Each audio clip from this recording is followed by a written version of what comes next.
to. Hey, it's Christina from Out of the Desk Gardening. Today I'm working on staking up and cleaning out some of the undergrowth of our tomatoes. It's pretty humid here today. We had like a cold front sitting over us for a couple days, but it was still really humid out. And we've been getting pretty good rain, and now we're gonna have a heat wave coming up. But before that, we had a good amount of rain come down, and it literally turned our tomato plants into a jungle. So initially in the season, it was pretty dry. We had some rain, they took off. I cleaned out the undergrowth and staked them up. Then we went through another dry period, had a bunch of rain, and then they took off again. I've been growing for probably over 30 years. I've grown in ground, in containers, in raised beds, and I have to say, most of my seeds here are from Baker Creek Heirloom Seed Company, and this has been the most my tomatoes have ever taken off. I'm really impressed by these plants.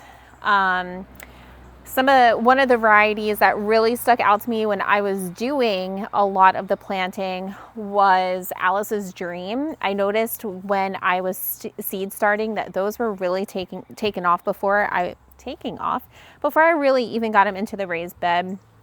They're more towards the end. We can't really, you'd have to go on the other side to really see. Oh, we have a bumblebee friend right here pollinating one of our tomato flowers. And I do have some Fairy Morris Sweetie tomatoes in here. They're more towards the end, and then the rest of them are pretty much all Baker Creek, different varieties. I can't even get to the tags right now to let you know exactly what's what because everything is so overgrown. This can be a problem because if the leaves are so condensed at the bottom like this, there's not a lot of airflow. Lack of air circulation can definitely lead to fungus and pest issues, and I want to try to prevent that as much as possible. It's really hard to keep up with it with 2 young kids and all the activities and other things we have going on. Right now it's nap time, so I'm trying my best to get in here and break off some of the undergrowth that isn't really going to be fruitful and get this a little under control. It's not going to look much better than this, unfortunately. I don't want to really complain because I'm very impressed, but at the same time, like, oh my gosh, this is crazy. But it's also fun. So we're going to get in here, we're going to break off some of the leaves, and we're going to try staking them up the best we can. That way we can help with some air circulation, check for pest damage or any fungal issues, and just clean them up a little bit. And that'll also give us some room. I have some squash and peppers planted, and you can tell that it's just overtaken the peppers and all as well. So I just want to kind of control them some. And with the heat wave that we do have coming up, I want to not get them so far back that the soil dries out, right? So you'll notice that these leaves cover the soil, and it'll help keep the soil moist during our heat wave coming up. So I don't want to scale them back too much to where they just constantly dry out. I'm also going to put just a little bit of fertilizer because we do have a few days before the heat wave comes up. I'm going to put some fertilizer at the base of the plant. That'll give it a few days to soak in before the heat wave comes. I don't normally like to fertilize during a heat wave just because I feel like I never have an issue with this brand burning my plants, but you never really know. And I like to just be extra careful. The plants are already going to go through a very big adjustment with the temperature swings, and then to add the fertilizer with the extreme heat on top of it, I'm just kind of meh about. Even though tomatoes really love heat, sometimes too much heat can really take a toll on them. All right, so let me get started and stop talking so much, and let's get going.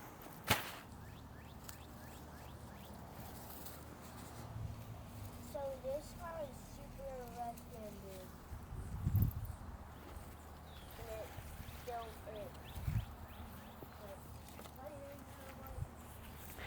So what I'm using are these stakes. I've purchased these off of Amazon, and they've lasted me years and years. They're starting to break, but I've probably had these, oh my gosh, maybe 5 years or so. And I have bought multiple sets of them, but I love them because they're so versatile. I can tear them up, build them up, or tear them down, build them up, and do all different kinds of things with them and really make them to fit what I'm doing. And I love them a lot. I am gonna have to start replacing them. They're pretty sturdy, though these tomato plants are heavy and the straps didn't hold as well as they normally do. I do purchase these extra clips. Sometimes they come with clips, but I do purchase these extra clips to just clip them up on the poles. But this contraption really works well for me. I probably, like I said, will invest in more in the future just to replace some of the ones that have kind of worn over the years. But they do really well. Something I also want to talk to you about or something that I'm doing today, as I'm going through here, I'm looking for something called suckers. Suckers are pieces of the plant as they grow. It's the little piece that grows. I don't know how to explain it, but if you come closer here, let's see if I can find an example of one. Here's one that's starting. So it's between your main stem and the arm that comes off. It's a little piece in the middle. These will grow out. Now, to put most of the energy into your fruit, also known as love fruit, you want to break these off, and that'll help your plant produce better fruit. It is kind of a big controversy in the planting world whether or not to remove the suckers. Some years I do it, some years I don't, but I do get better air circulation and bigger, juicier fruit I've noticed when I'm removing some of the suckers.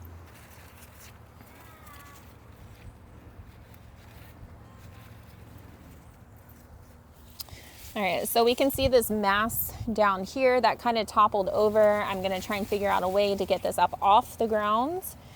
But first I wanna look to see what I can clear out from the very bottom of this plant to clear out some of the undergrowth.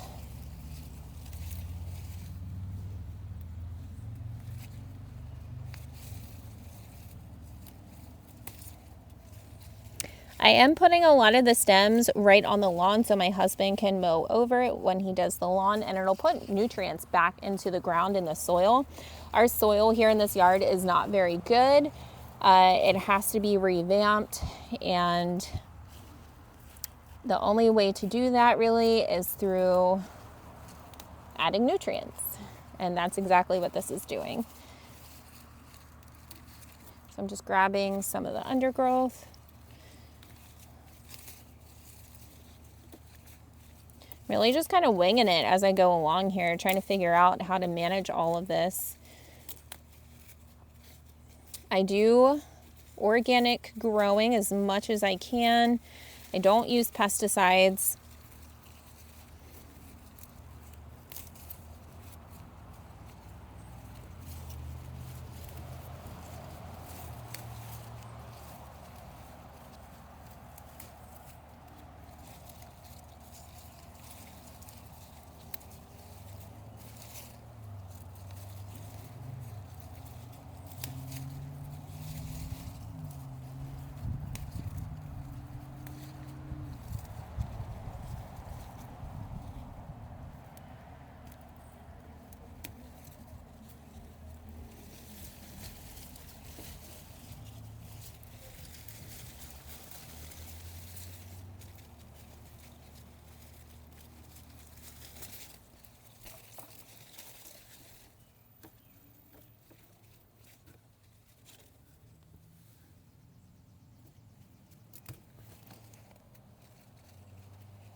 Some gardeners really remove all the leaves off about maybe the first foot or so of their tomato plants from the ground up.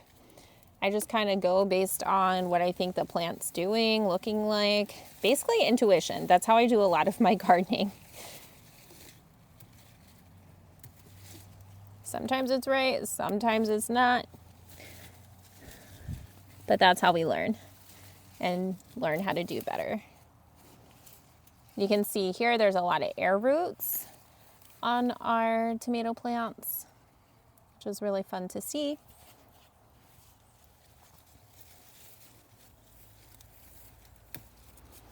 All right, I think that's enough in this area to kind of take off the bottom from what I can see from this end. It's not all the easiest to get to. So right now I'm just trying to do the best I can, removing anything visible that doesn't look good. And then we're gonna go ahead and lift these up and brace them. Grab some clips.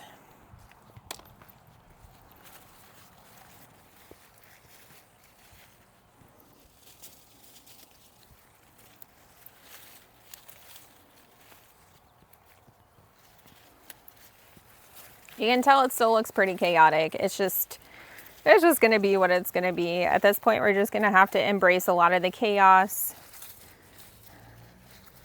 And as the summer goes on, a lot of the bottom leaves will dry up and things will start looking bare as they produce fruit and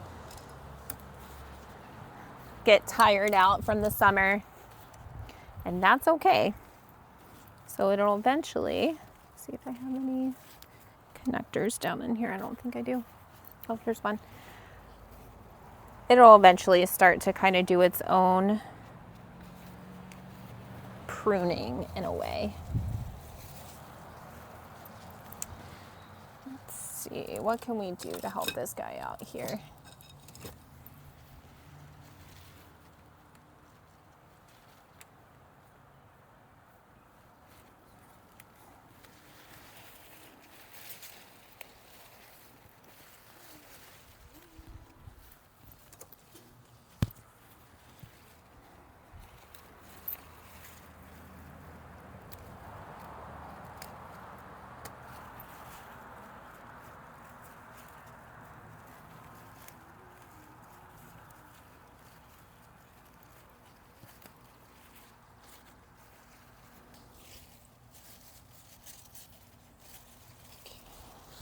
We're gonna add another connector.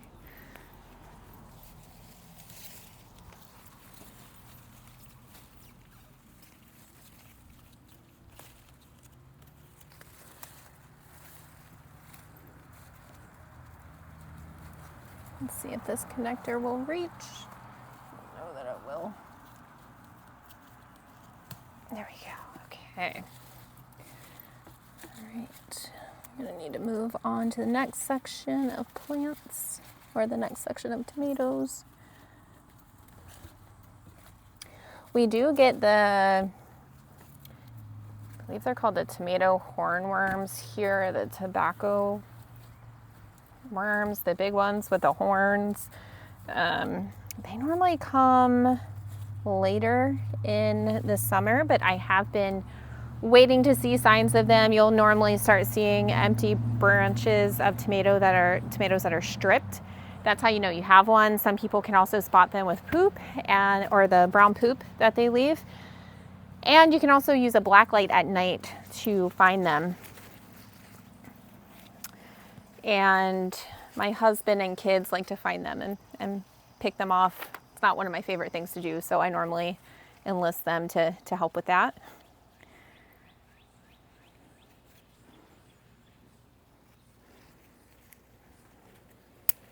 Woo!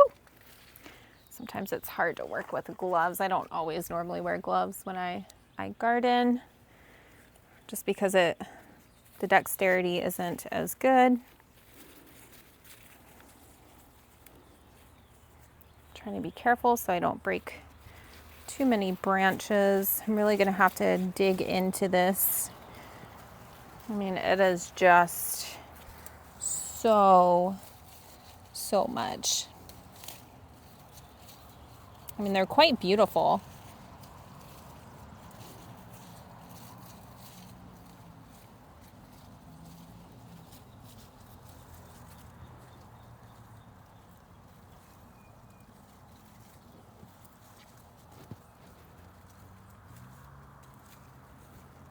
Oh man, that one's hard to snap off. All right. see if I can't find any more of my stakes in here. They're pretty buried. I'm seeing one here. And over there. Whew.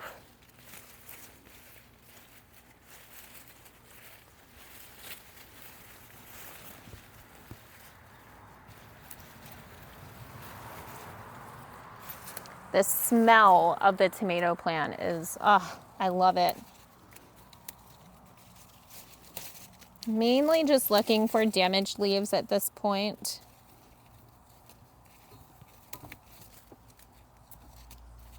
It's going to be really time consuming to get in here and break off a lot of the stuff. It's probably going to just have to be done in little increments.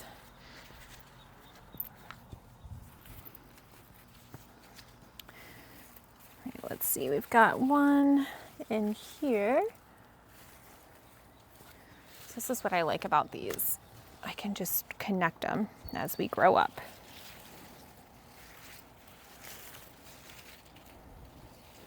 It's almost like playing Tetris with the plants.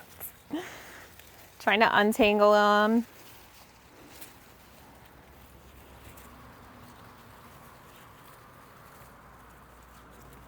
And not break any of the good branches because we already have so much fruit that's growing.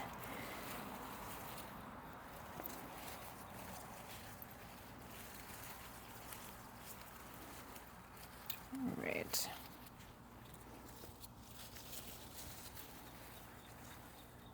I believe this variety here, I could be wrong, but I do believe this is one of the Alice's Dream, and I'm so excited to try these out. So excited. I did hear, though, from other people who have grown the Alice's Dream variety to not give them too much water because it actually washes out the flavor and they can be kind of bland. So just a tip if you're buying that variety from Baker Creek. I actually got those seeds for free. They do a great job giving you free seeds. The Landis lettuce we have over here, it's kind of starting to go because it's getting hot this summer, and it's also mixed in with a little bit of other lettuce. I've already harvested a lot of it, but this is the Landis lettuce. It was big and beautiful, and those were free seeds. I was so impressed with those. I will be buying some more for the fall. It's going to be on my list.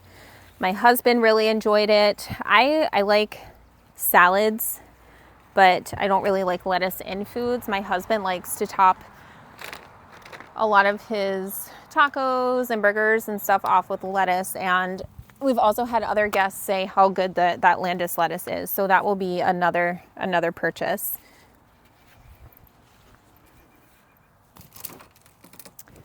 And I am out of steaks. We're gonna have to get some more steaks. So what I'm gonna have to do now is just kind of clean out what I can and just stake them up. I mean, that's how prolific these tomatoes are. They've really done well this year. I'm very, very impressed. Again, this is the first year I've tried Baker Creek. I will be coming back for more. No doubt about it.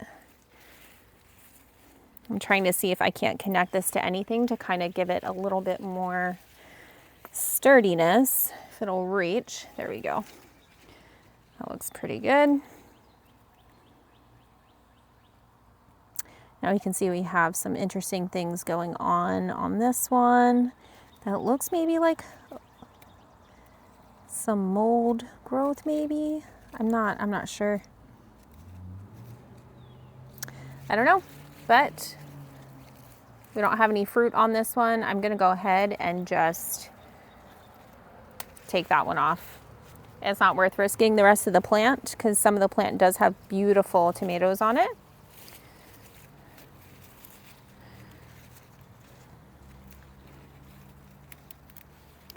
I have been doing this for a long time, but I'll tell you, I still feel like a novice gardener. I'm still learning a lot, and I hope you learn with me. I don't have the answers, and no, I don't have all the answers. I don't have all the knowledge of every single pest or every single disease or fungus that plants can have. And like I said, I go off on a lot of intuition. That's how I garden. I feel like if there's too many rules to gardening, and it's always fun to learn new things, but if there becomes an overabundance of too many rules and, you know, you got to try and remember everything, the human brain can't possibly remember everything. But that's why we have resources. So it makes gardening unfun when you have to, you know, try so hard. You just want to let things come naturally. As things happen to your garden, you look them up, you learn. Sometimes you forget certain things, and then you remember other things. All of that is okay. Gardening should be fun and relaxing and satisfying.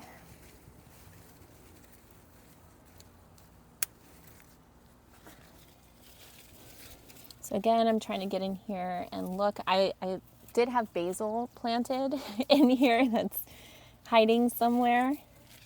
Look at these air roots. There's some really down in there that are really nice back there. I think those are so fun. But stuff like this can all go.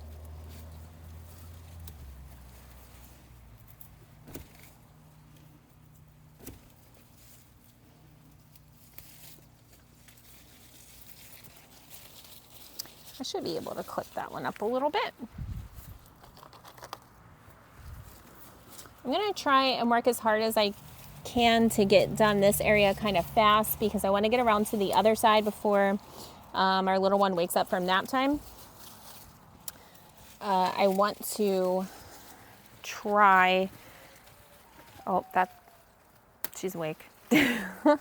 I wanted to try and get to the other side to make sure we can kind of clear a way for the pepper plants and stuff, but I might have to do that another day. That's just part of motherhood and growing in motherhood, and you just got to embrace the chaos sometimes. We got a pretty good amount done right here. There's still a lot to be done. I'll probably come back out later, try and squeeze in a little bit more. I'm not so worried about this section back here. This seems to be doing a pretty good job of staying up off of the ground, but I still want to get in here and clean out some undergrowth, so I'll probably do that a little bit later today. And then I do want to get over here and try and pull some of the tomatoes back over here and get some of the other undergrowth and kind of pull them up a little bit to give the peppers some more sun. And of course, we don't want any of, like, if these do become diseased, we don't want to transfer it. There's some basil right there. It's still surviving under the tomato plant. Having basil under your tomatoes and around your tomatoes, as well as chives, they really help get rid of pests. So that's the goal for today. You can kind of see how much we have done here with getting things up, and now it's more clear through here. I will go ahead and lay just a dusting of this stuff when I'm done. And at the end, I'll give you a look-see to let you show how much it's been pinned up and what it looks like after. Anyway, thanks for watching. If you hung out for this long and were watching and listening to me chatter in the garden, because I could chatter all day about gardening, and I hope that you join me next time. If you have any words of advice or anything that you like or didn't like of what I did, let me know. And if you have any idea what was on those tomato leaves, or if you have a guess, put it in the comments. I'd like to hear what you have to say. Thanks for joining me today.